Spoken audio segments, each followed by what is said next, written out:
Assalamualaikum warahmatullahi wabarakatuh. Selamat siang teman-teman. Pada hari ini kita masih dalam keadaan sehat walafiat, tak kurang suatu apapun. Pada hari ini saya akan melakukan kegiatan supervisi akademik bersama dengan rekan sejawat saya, Bapak Brian Antono. Sebelumnya, saya mengucapkan terima kasih atas bimbingan kepada Ibu Fasilitator kami dalam guru penggerak CGP Angkatan 9 Kabupaten Oku Timur, kepada yang terhormat Ibu Wiwi Parluki. Terima kasih atas bimbingan dan arahannya. Kemudian juga tak lupa kepada pengajar praktek kami, Bapak Ahmad Torik Ganda. Baik, saya akan melakukan 3 tahapan dalam kegiatan supervisi akademik ini.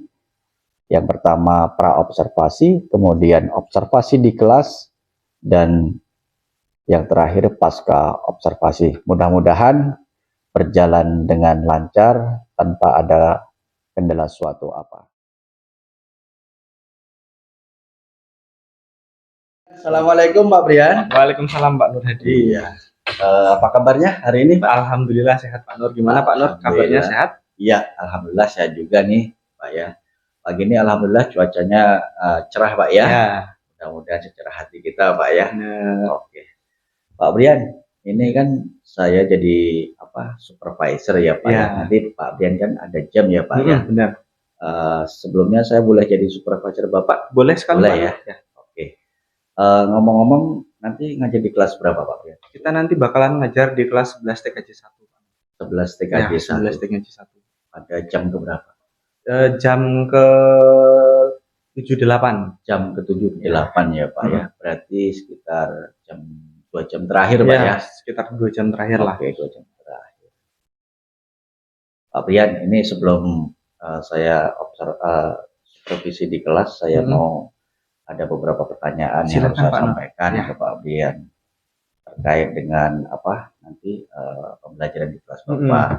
Nah, kira-kira nanti materi yang disampaikan materi apa Pak Brian? Kalau materi yang hari ini akan saya sampaikan itu tentang kolonialisme dan imperialisme bangsa Eropa di Indonesia Pak Nur. Oke. Kolonialisme dan imperialisme ya. Bangsa Eropa di Indonesia. Ya, saya juga nggak tahu Pak. Ya. Nanti kita sama-sama belajar. Iya, sama-sama belajar ya. Saya juga bukan guru sejarah. Ya. Ini lintas mata pelajaran kan. Iya. Baik, kemudian kenapa Pak Brian ngambil tema itu Pak? Karena ini kan salah satu tema yang cukup menarik sih Pak Nur untuk dibahas. Kita kan beberapa abad yang lalu atau beberapa tahun yang lalu itu kan sempat dijajah oleh bangsa-bangsa Eropa. Oh iya ya. Jadi kan bangsa Eropa itu pada awalnya datang ke Indonesia itu hanya untuk mencari rempah-rempah pada abad pertengahan. Akan tetapi kan ujung-ujungnya mereka itu ingin memonopoli perdagangan rempah-rempah yang ada di Nusantara. Makanya muncullah kolonialisme dan imperialisme nantinya di Indonesia. Itu tujuan secara umum ya. Kalau lebih spesifik ke siswa atau peserta didik gimana? Kalau lebih spesifik ke siswa itu yang pertama itu peserta didik mampu menganalisis keterkaitan antara peristiwa sejarah global lewat jalur rempah dengan situasi regional dan nasional yang ada di Indonesia.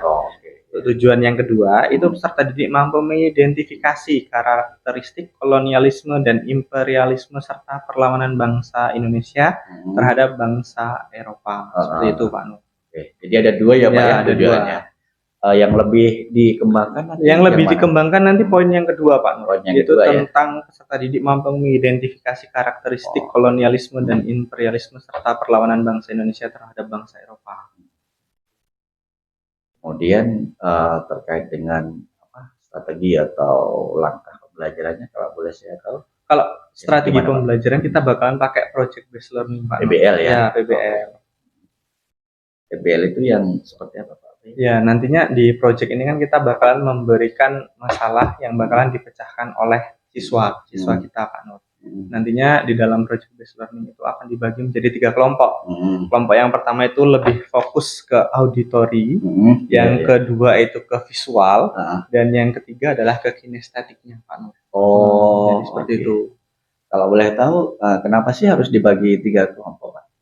Kenapa harus dibagi ke 3 kelompok? Jadi kan kalau auditori itu lebih ke pendengaran ya Pak Nur. Jadi kalau lebih ke pendengarannya, jadi nanti kan materinya sudah dijelaskan segala macam gitu kan. Nah, gimana cara tim auditori ini menangkap apa yang sudah saya jelaskan seperti itu. Kalau ke visual kan kita bakalan pakai media PowerPoint nih Pak Nur untuk pembelajarannya. Jadi kan dilihat tuh PowerPoint-nya gimana, apakah nanti banyak gambar atau nama-nama orang segala macam atau gimana nanti gambar perahunya waktu pelayaran segala macam itu kan bakalan dilihat tuh. Nah, itu nanti tim yang bagian visual bakalan lebih ke visualisasinya Pak Nur, gimana sih visual dari penggambaran materi ini. Kalau kinestetik ya dari pergerakan gurunya, dari gimana cara gurunya ngomong, bagaimana cara gurunya menjelaskan, seperti itu. Apakah materi itu akan masuk dengan cara kinestetik Pak? Seperti itu. Yang untuk kinestetik kan biasanya apa ya, anak itu suka dengan apa, gerakan, menggambar atau apa. Nanti langkahnya gimana untuk yang bagian kelompok? Kalau bagian kelompok kinestetik kan nanti kan ada, saya tuh memperlihatkan bagaimana peta pelayaran tuh Pak Nur. Peta pelayaran bagaimana bangsa Eropa itu sampai ke Indonesia. Kan kalau zaman dulu kan belum ada pesawat terbang Pak Nur. Jadi orang-orang Eropa datang ke Indonesia itu menggunakan jalur pelayaran. Makanya nanti saya perlihatkan peta, kemudian saya gambarkan bagaimana jalur pelayarannya. Nah, nanti kelompok kinestetik itu lebih ke arah bagaimana sih menggambar petanya ulang setelah saya jelaskan seperti itu. Saya jelaskan, saya gambarkan seperti itu Pak. Iya, luar biasa sekali Pak Brian. Nah, nih pertanyaan terakhir nih Pak Brian nih. Kira-kira dari percakapan kita pagi ini, kira-kira menurut Pak Brian apa nih yang bisa diambil nih? Untuk poin yang mana ini Pak Nur yang bisa diambil kira-kira? Gambaran nanti ya barangkali ke pembelajaran di kelas. Kalau pembelajaran di kelas, mungkin saya mengharapkan sih pembelajarannya berlangsung dengan baik, berlangsung dengan tertib seperti itu kan Pak Nur. Jadi saya harapkan siswa itu juga dengan saya menampilkan PowerPoint, minat belajar siswa itu lebih meningkat lah Pak Nur. Karena biasanya kan kalau sejarah itu hanya ngomong, terus dongeng segala macam. Nah, kita menggunakan media PowerPoint ini untuk memancing siswa agar tidak terlalu boring lah di kelas seperti itu pembelajaran. Jadi nanti gambaran harapannya nanti supaya lancar ya. Saya berharapnya lancar. Ya, saya doakan semoga lancar ketika nanti di kelas ya Pak Brian ya. Terima kasih Pak Brian waktunya Pak Brian. Selamat beraktivitas kembali. Assalamualaikum. Waalaikumsalam warahmatullahi wabarakatuh.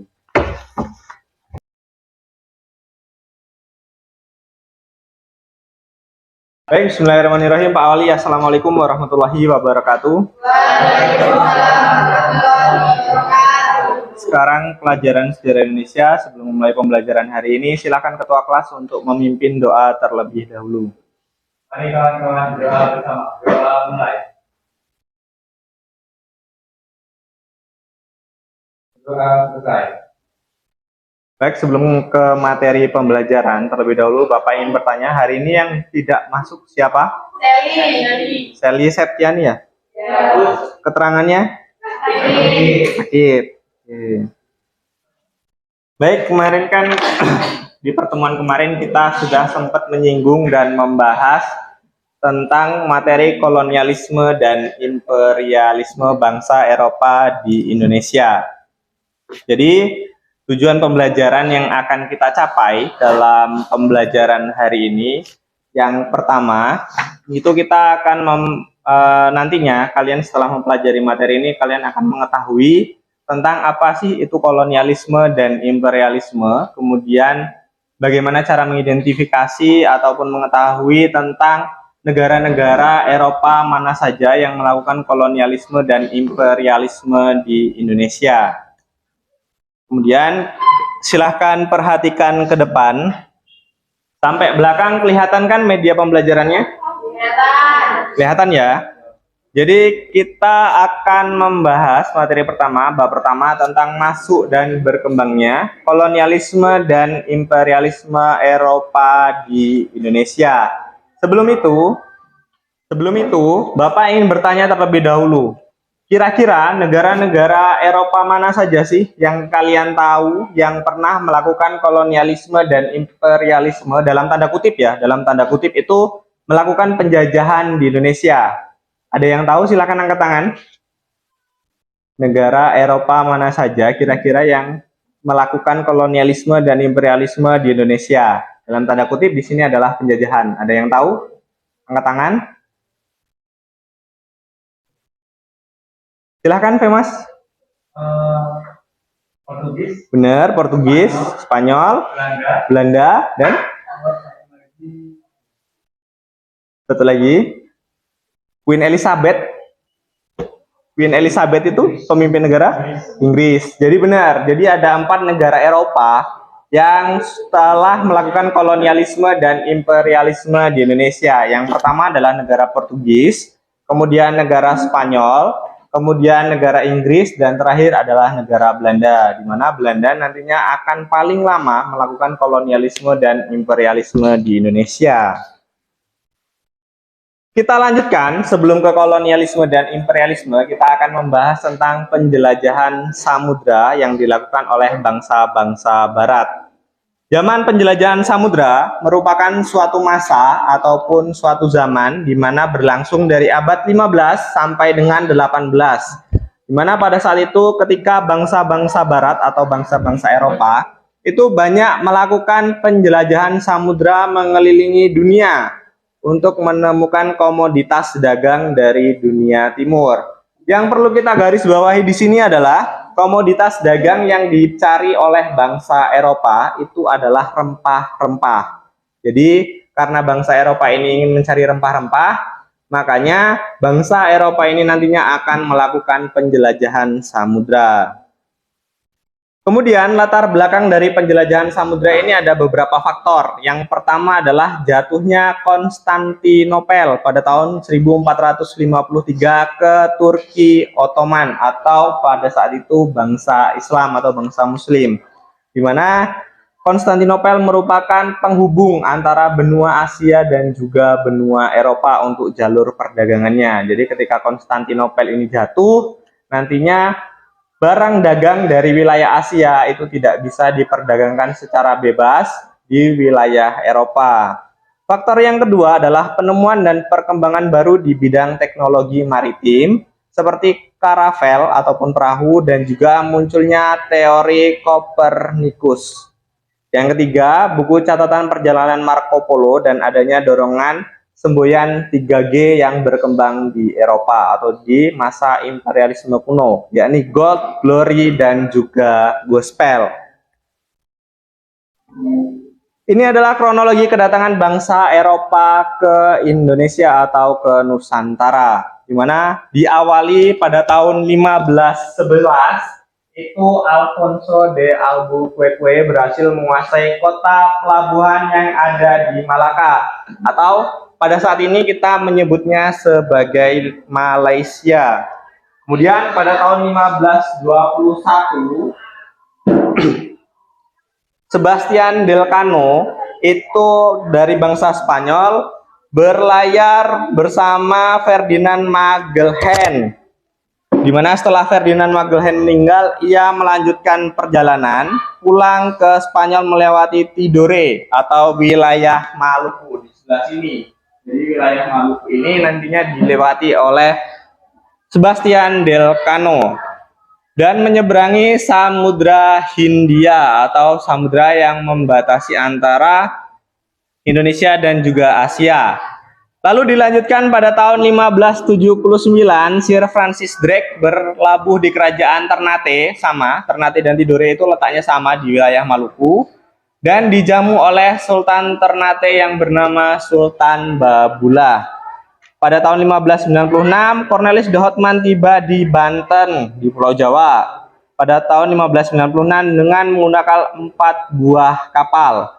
Pada tahun 1602, James Lancaster dari wilayah Inggris itu berhasil melakukan pelayaran ke Indonesia, di mana kapalnya itu tiba di wilayah Aceh.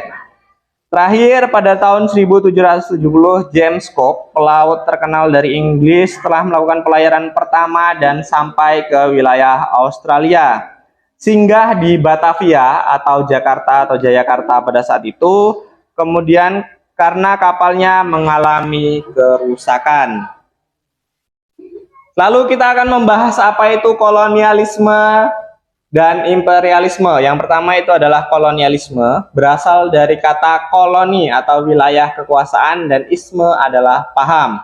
Sehingga kolonialisme dapat diartikan sebagai paham yang menganut adanya pengembangan kekuasaan suatu negara atas wilayah beserta manusianya yang berada di luar batas negaranya. Misalnya Portugis pada saat itu menguasai wilayah Nusantara, makanya Portugis pada saat itu melakukan kolonialisme dan imperialisme di wilayah Nusantara. Kolonialisme itu dibedakan menjadi kolonialisme eksploitasi, kolonialisme penduduk, dan juga kolonialisme deportasi. Lalu yang kedua itu adalah pengertian imperialisme, berasal dari kata imperium, yang artinya adalah memerintah, dan isme adalah paham. Jadi imperialisme adalah suatu paham di mana suatu sistem jajahan yang dibentuk dengan cara membentuk pemerintah jajahan di wilayah yang dijajahnya.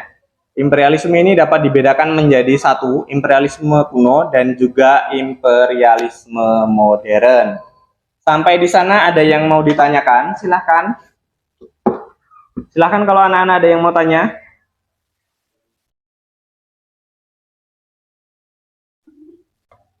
Oke, kalau nggak ada yang mau tanya, kita langsung bentuk kelompok aja ya.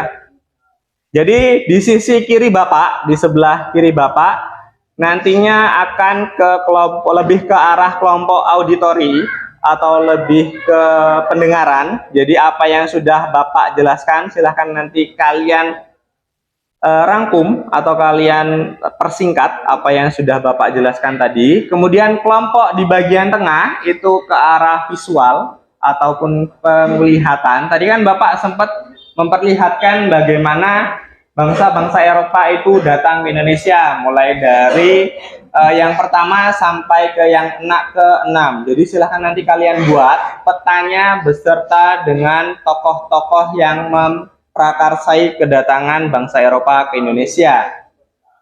Dan yang kelompok di sebelah kanan Bapak atau kelompok ketiga itu adalah kelompok yang akan membahas tentang kinestetik atau pergerakan. Jadi tadi kan Bapak sempat sedikit bergerak untuk menjelaskan. Jadi silahkan kalian nanti bahas tentang pergerakan Bapak tadi. Oke, bisa dipahami? Saya bisa. Kalau bisa ini Bapak bagikan LKPD-nya, nanti silahkan kalian kerjakan per kelompok.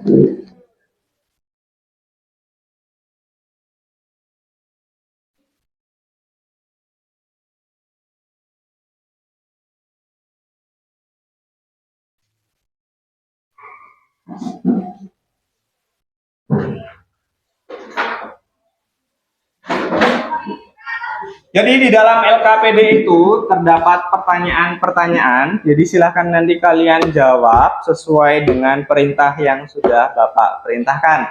Dan juga pertanyaan sesuai dengan yang ada di LKPD-nya. Jadi Bapak kasih waktu 15 menit, silahkan dikerjakan. Kalau memang ada yang mau ditanyakan, silahkan ditanyakan. Oke, bisa dipahami? Bisa? Silahkan kalian lihat LKPD-nya, kalau memang ada yang sulit atau ada yang kata-kata yang kalian tidak paham, silahkan untuk ditanyakan. Oke, dari gambar yang sudah Bapak berikan, ada yang mau ditanyakan? Ada? Ada yang mau ditanyakan? Silahkan. Nggak ada, Pak. Nggak ada. Ada kesulitan dalam gambarnya? Nggak ada ya? Assalamualaikum warahmatullahi wabarakatuh. Perkenalkan, kami dari kelompok 1 akan membahas tentang kedatangan bangsa Eropa ke Nusantara.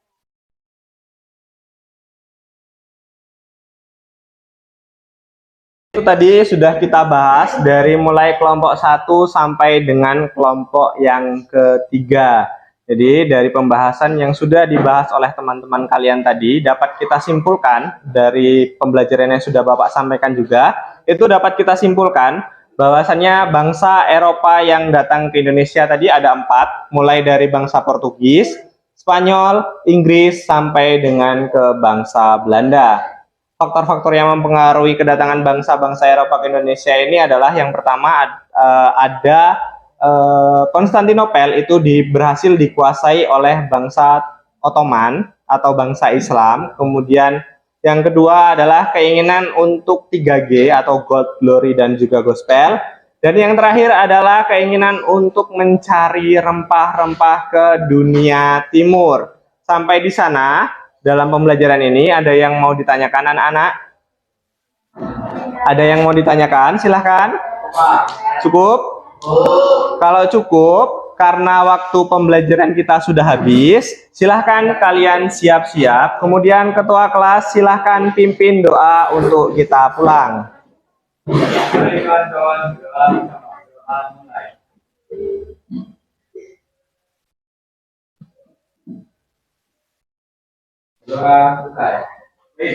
Baik, cukup untuk pembelajaran sejarah hari ini. Kurang dan lebihnya Bapak mohon maaf. Bapak akhiri. Wassalamualaikum warahmatullahi wabarakatuh.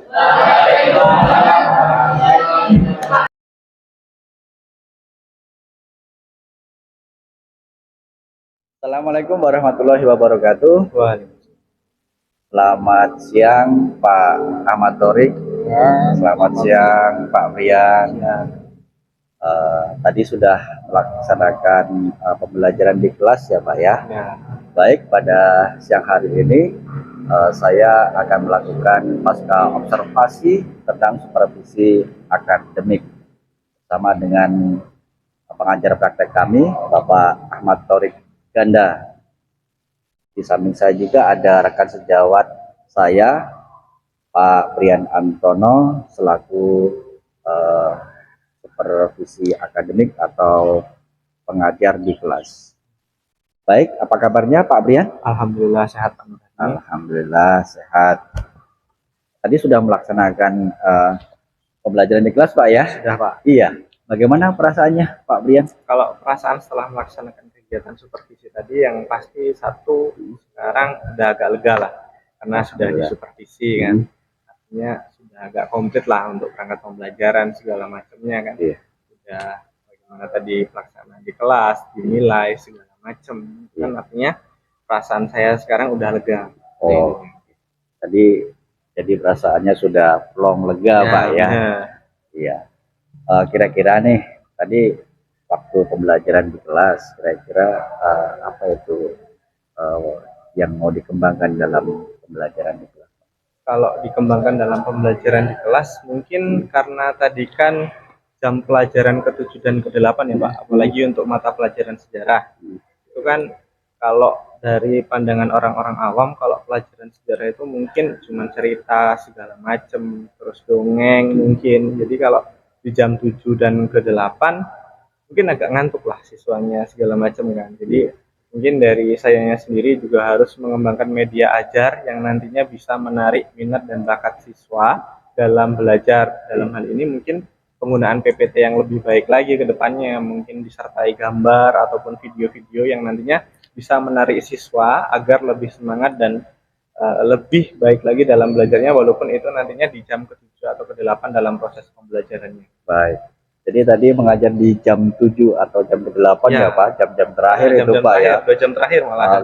Biasanya siswa ngantuk Pak ya. Benar, ngantuk sekali. Tapi tadi sudah direncanakan untuk perbanyak media pembelajaran Pak ya. Benar.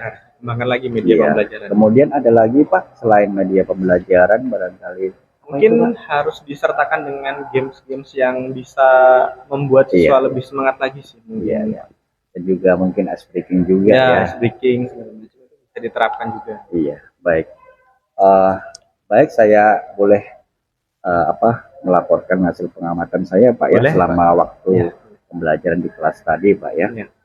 Menurut saya sih pembelajaran di kelas tadi sudah berjalan lancar Pak ya. Dan juga Pak Brian sudah melaksanakan langkah-langkah pembelajaran secara tepat dan sesuai tadi Pak ya. Kemudian lagi untuk menanyakan kegiatan ataupun emosional siswa tadi sudah disampaikan juga ya. Mudah-mudahan Bapak menjadi mentor juga nanti ke depannya terhadap rekan-rekan sejawat di sekolah kita Pak ya. Amin Pak. Baik, terima kasih sudah Cukup saya rasa Pak. Terima kasih sudah membantu dalam kegiatan supervisi akademik ini. Ya, sama-sama Pak Nur. Baik, waktu selanjutnya kami serahkan kepada pengajar praktek kami Bapak Ahmad Torik Ganda. Kepada beliau dipersilakan. Ya, terima kasih atas waktu yang diberikan. Mudah-mudahan dari kegiatan supervisi yang barusan dilaksanakan sesuai dengan prosedur-prosedurnya, seperti pembelajaran yang melibatkan siswa, kemudian siswa senang dalam pembelajaran itu, kemudian juga yang terakhir jangan lupa ya asesmen dan juga refleksi dari hasil pembelajaran. Ya. Jadi dikatakan kalau karena tantangan jam ke-7-8, nah itulah selaku guru harus ya begitulah, hingga siswa tidak ngantuk, kemudian ya menyenangkan. Ya. Walaupun kita pelajaran sejarah yang tantangannya sangat berat, padahal sejarah itu ya enak, baik dari media maupun apa, kalau kita gali ya banyak. Gitu. Kemudian dari hasil percakapan ini sudah, menurut saya sudah mulai terlihat bahwa alur coachnya sudah mulai ada, kemudian present antara observer atau supervisor terhadap guru yang disupervisi, kemudian pertanyaan-pertanyaan sudah menunjukkan ke arah pertanyaan yang berbobot. Nah, itu saja yang dapat saya tangkap dari kegiatan pada hari ini saja. Baik, terima kasih. Tadi ada masukan dari pengajar praktek kami, Bapak Ahmad Torik Ganda. Kami ucapkan terima kasih ya Pak. Ya, sama-sama. Dan kami cukupkan sampai di sini. Assalamualaikum warahmatullahi wabarakatuh. Waalaikumsalam. Waalaikumsalam warahmatullahi wabarakatuh.